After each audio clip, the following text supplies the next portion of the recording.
We're from the SWENext Club at Patrick Henry High School in San Diego, California. Our club was founded 2 years ago with the goal of exposing high school girls to different STEM fields. Since then, we have had many successful STEM professionals speak about their careers and paths to success. We have also participated in numerous activities, outreach events, and field trips. Much like the boundary breakers that have spoken to our club members, Stephanie Kwolek broke boundaries in her respective STEM field, chemical engineering. Instead of studying medicine, Kwolek chose to pursue chemical research, which was uncommon for women in the mid-20th century. As part of her research, she developed Kevlar, a synthetic fiber stronger than steel, with little help from her male colleagues.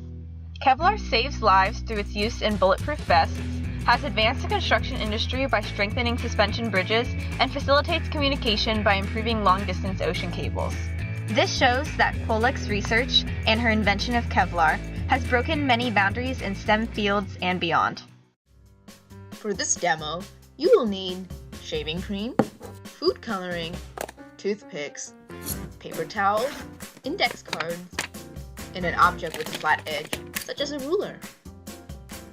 First, lay out a paper towel and set another one aside for later. Spray shaving cream onto the paper towel. Then, with your ruler, spread out the shaving cream to the size of a 3x5 index card. Now carefully, put a few drops of food coloring onto your shaving cream. Then, use a toothpick to create your design by dragging it through the color. When you are happy with your design, place an index card, blank side facing down, onto the shaving cream and gently press it down. After a few seconds of applying light pressure, peel up the index card and set it down on the extra paper towel that you set out before. Finally, use your ruler to scrape off the shaving cream in one swift motion. You should see your awesome design appear in your index card.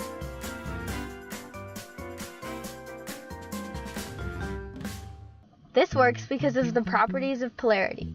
Polar molecules have an uneven distribution of positive and negative charges due to their structure, allowing them to be attracted to other polar molecules, including water. Nonpolar molecules have evenly distributed charges, causing them to repel water and polar molecules while attracting other nonpolar molecules. The differences in polarity of the three substances in our demo, food coloring, shaving cream, and paper, allows the marble design to transfer. The food coloring is primarily water and is extremely polar as a result. The index card is composed of cellulose, parts of which have similar structures to water molecules, making the card also polar.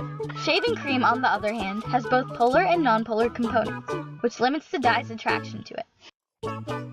So, when the paper is placed on top, the dye transfers to the card because it is more attracted to the polar card than the only slightly polar cream. The properties of polarity can be fully demonstrated when water is sprinkled on a mixture of dye and cream. As you can see, the dye is attracted to the water and is therefore pulled down to the bottom of the dish with the water, making the top layer of cream white again. Understanding polarity is extremely important to chemical engineering. For example, water-resistant materials, such as in clothing, are made from primarily nonpolar molecules, leading them to repel water droplets. Polarity is also applicable when developing chemical dispersants to clean up oil spills. As we know, water and oil don't mix because water is polar and oil is not. This makes it difficult to clean up oil spills. Chemical dispersants are like shaving cream in that they have both polar and nonpolar parts. The nonpolar parts are attracted to the oil, and the polar parts are attracted to the water, allowing the two to be separated and cleaned up easily. More specifically, the oil is cleaned up by being broken down into small enough pieces to be naturally consumed by bacteria.